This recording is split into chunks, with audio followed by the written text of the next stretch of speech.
Hello everyone, I am Mr.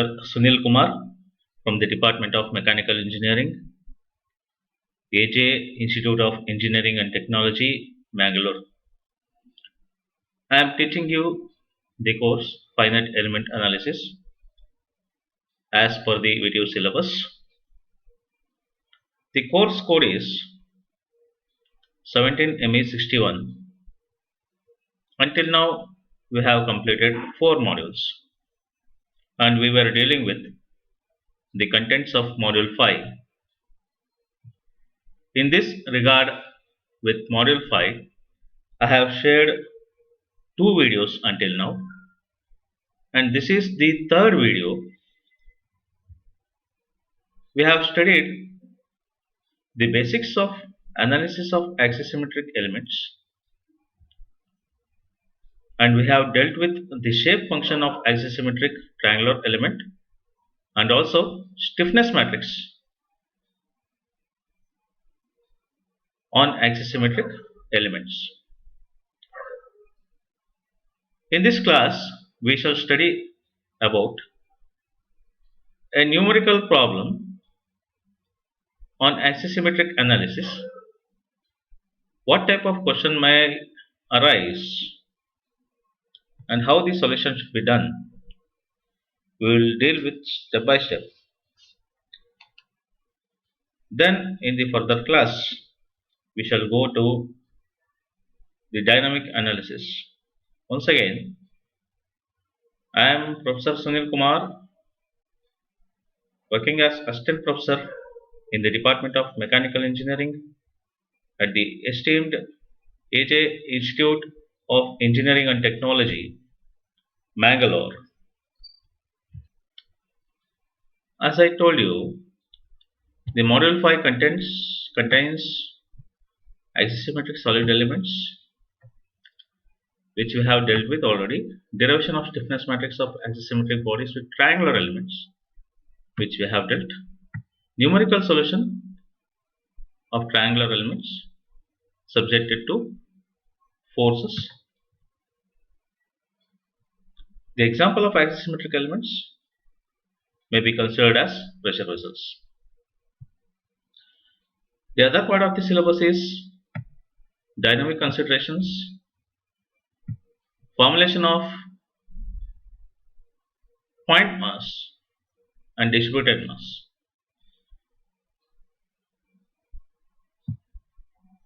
So in that we have the point mass means lump mass for different elements such as bar element, truss element, and evaluation of eigenvalues and eigenvectors on particularly bars, stepped bars, and beams. Before going to numerical, let us once again understand what is axisymmetric elements.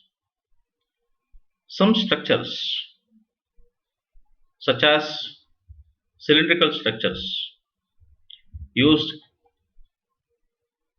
in pressure vessels, any conical structures, a chimney type of structures, any bearing types of structures which are 3D in nature, those 3D structures can be analyzed by considering 2D elements. Again, analysis of 3D structures by using 2D elements. When it is possible, the element should be cylindrical or conical in nature, or any such elements, any such structures, and analysis is done by considering 2D elements. If you can see here, as I have explained earlier, it's a conical structure. This is analyzed by taking a triangular element. This triangular element is rotated 360 degree about the z axis considered. The other axis considered is r. The one more parameter is rotational parameter theta. However, there are only two axes, z and r, which is considered here. and this triangular element is rotated 360 degree about the coordinate axis z, and analyzed. This type of analysis of 3D structures by using 2D elements is called as axisymmetric analysis. Here what we do, the boundary conditions at the nodes are irrespective of this angle theta. It only depends on r and z parameters. It only depends on the parameters r and z, and theta is irrespective of any boundary conditions or equilibrium conditions or any stress and strain conditions, whatever is derived, it is irrespective of the angle theta. Now let us once again understand what are the conditions for axisymmetric problem. The condition for axisymmetric problem is the problem domain must have axisymmetry, axis of symmetry. As I told, all the three nodes in the above triangular element shown, for all the three nodes, the axis z is symmetric. So we should have one symmetric axis. It is customary to align this symmetric axis with z axis of the cylindrical coordinate system. As I told, there are three coordinates there, r, z and theta. Because the structure is 3D, since the structure is 3D, we have r, z and theta, but analysis is 2D because we are taking 2D element. So theta is neglected, or theta, whatever may be the theta, for all theta values the analysis is same. That is why theta doesn't affect the analysis. In such a way we have to consider the element. That is why the axis of symmetry should coincide with z axis. That is very important. And the boundary conditions are symmetric about the axis. As I told, all the boundary conditions at all the three nodes in the above figure, all the boundary conditions at all the three nodes in the above figure should be symmetric about the axis. Should be symmetric about the axis. Okay, and all the boundary conditions are independent of theta. The boundary conditions depend on only r and z. R is radial parameter, z is axial parameter. The rotational parameter doesn't affect, which means the boundary conditions are independent of theta. All the loading conditions are symmetric about z, hence they are also independent of circumferential direction theta. That is, the rotational parameter or circumferential direction theta doesn't affect not only the boundary condition but also the loading conditions. Okay, loading conditions are also symmetric about z axis as boundary conditions, and they are also independent of circumferential direction theta. Also, the material property must be homogeneous or symmetric. If there is any improper material properties, or if there is any discontinuity in the material or any imperfection in the material, non-metallic inclusions leads to non-symmetric or non-homogeneous. Therefore, the solution cannot be considered. That is why we have to consider the homogeneous material,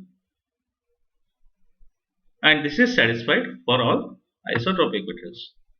Isotropic materials means which are having only two elastic constants, that is Young's modulus and Poisson's ratio.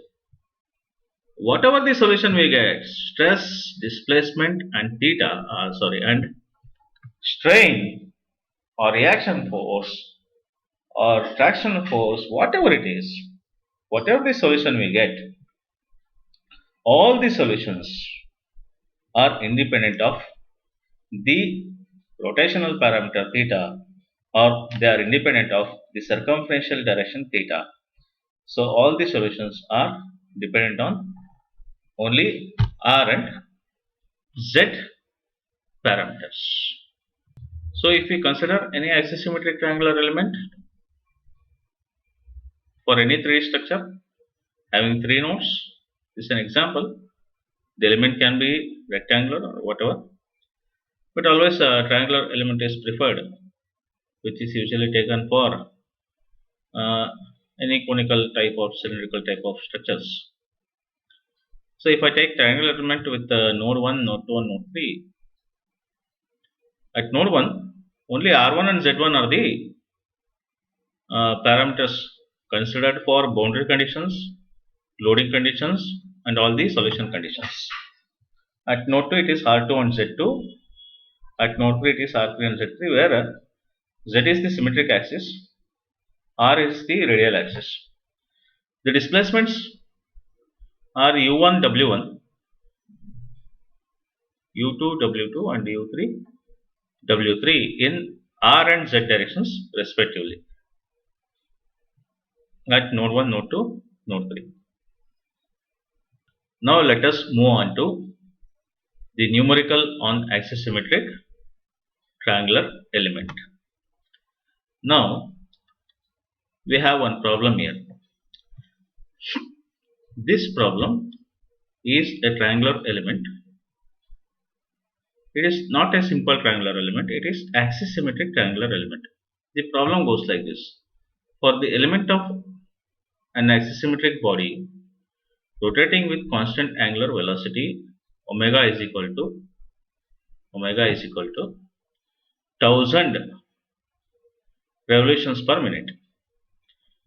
A body is there, axisymmetric body, a 3D body. It is rotating at a constant angular velocity of omega is equal to 1000 revolutions per minute. Now we have to determine the body force vector by including the weight of the body, which means we have to consider the acceleration due to gravity.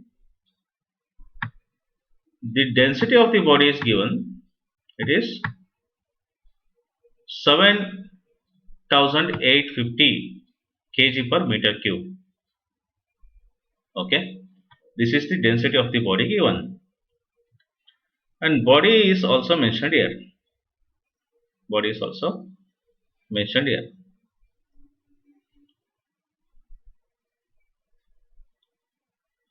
Okay, now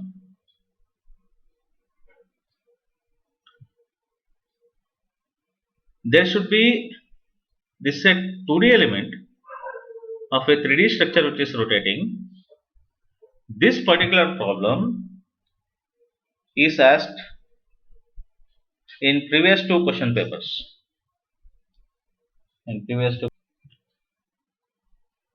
As per VTU syllabus, this concept was introduced only in 15 scheme. Now it is the same in 17 scheme. Therefore, it is asked both the times, that is, one is regular time, other one is supplementary time. The same question is asked both the times. So this question is very important. So this problem is very important. In this problem, this dotted line shows the axisymmetric axis, and the member is rotating. You can take it as a flywheel. It is rotating at a constant velocity of omega is equal to 1000 revolutions per minute. Let us consider this as node 1, node 2 and node 3. The R and Z coordinates for all the 3 nodes are given, provided the R value for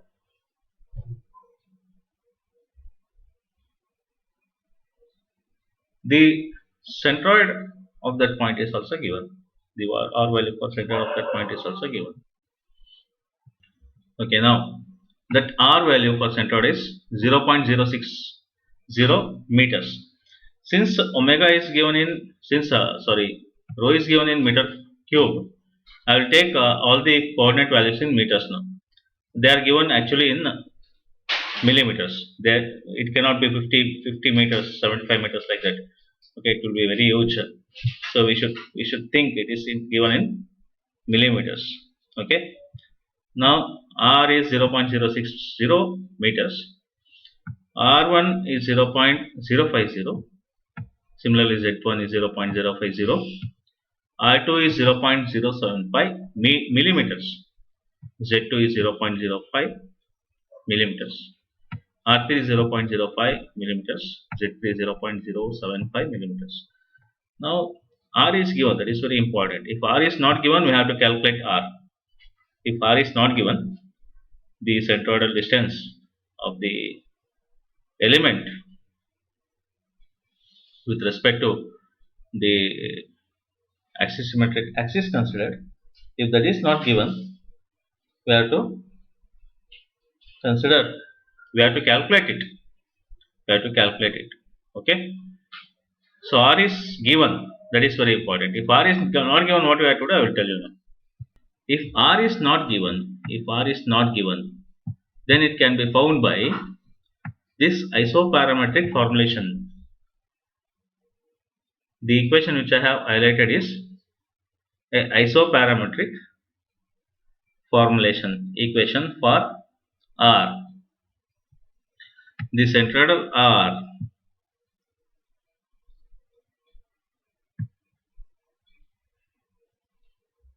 can be taken as N1 R1 plus N2 R2 plus N3 R3, where R1, R2 and R3 are the radial coordinates or radial distances of node 1, node 2 and node 3 respectively, and N1, N2 and N3 are the shape functions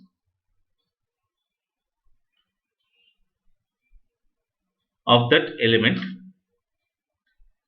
What are the shape functions? The shape function is a interpolation function which is used to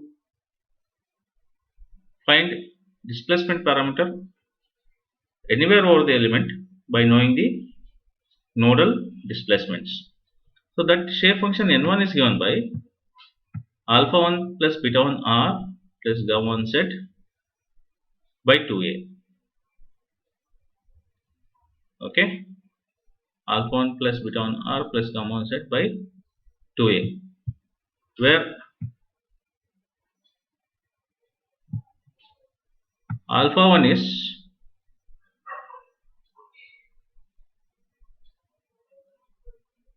this. Similarly, N2 is given by this, where alpha 2 is this. Similarly, N3 is given by this, where alpha 3 is this. By this we can find R. By this we can find R, or sometimes N1, N2, N3 will be given. That is how we can find R if R is not given. This is the way to find out R. Now in this problem, R is given 0.060 millimeter. So what we have to find? We have to find the body force vector. We have to find the body force vector.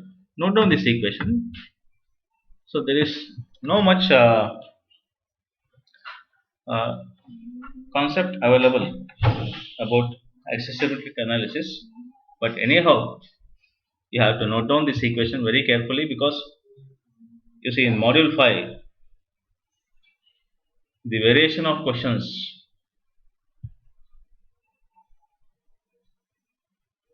is less. Repeated questions will be asked. That is why I am urging you to concentrate. Okay, the body force vector F is given by Fr and Fz. There is no F theta because force is independent of the rotational parameter theta. It is independent of the circumferential direction theta. It depends on only radial parameter R and the axial parameter Z. So it depends only on Fr and Fz. What is the radial force Fr? Sorry, what is the radial force Fr? It is given by rho r omega square. As I told, R is this R. Okay. Rho means it is the density. It is given in the question. It is 7,850 kg per meter cube. 7,850 kg per meter cube. Omega is given 1000 revolutions per minute, and the radial axial force Fz is given as minus rho into g. It depends on the density of the structure or a member, and since it is axial parameter, we have to consider the axially downward acceleration, the force due to acceleration,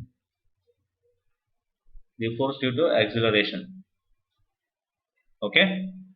So it is given minus because acceleration will be acting downwards. R is taken in millimeter. Rho is given in kg per meter cube.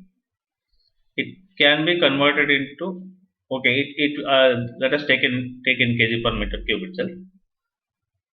Omega is given in revolutions per minute. Let us convert into revolutions per second, because while solving the units, we will arrive at kg meter per second square, which we can take as Newton. Kg meter per second square is Newton. Okay, that is why rho density is taken in 7850 kg per meter cube itself. Don't convert into millimeter. R is taken in millimeter, so don't convert this into millimeter now.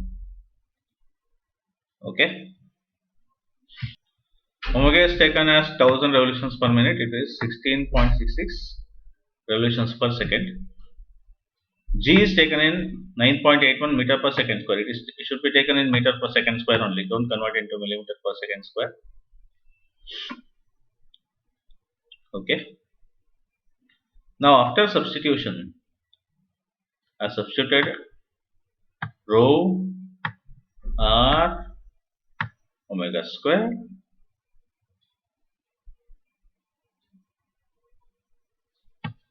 r is taken in meter, rho in kg per meter cube, meter per second square. Kg meter per second square is Newton per meter cube. Per volume it is Newton per meter cube. Again it is kg per meter cube, meter per second square. Kg meter per second square becomes Newton, again per meter cube. However, we are considering per volume per meter cube, but since we are defining force, it is so much of Newton per meter cube. This is the solution for the above problem. 13,133 Newton or 130 kilonewton of force is acting radially outwards, and 77 kilonewton, minus 77 kilonewton force is acting axially downwards.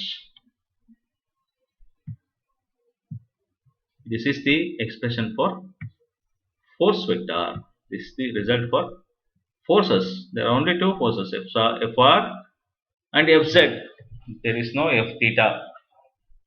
That we should understand. Okay. Once again, in the given problem, we have to consider the radial and axial distances, and we have to solve for the radial forces and axial forces. And once again, this solution can be extended to R1 once, which is the force at node 1, R2 once, which is the force at node 2, R3 once, which is the force at node 3. However, this is the force at the centroidal point C, which I have shown, that is acting over the limb, because all the forces will be concentrated at the centroid. That we should take care of. So this is about the numerical on axisymmetric triangle analysis of a triangular element, that is axisymmetric triangular element. Hope you have understood. I will come out with the next problem. Thank you.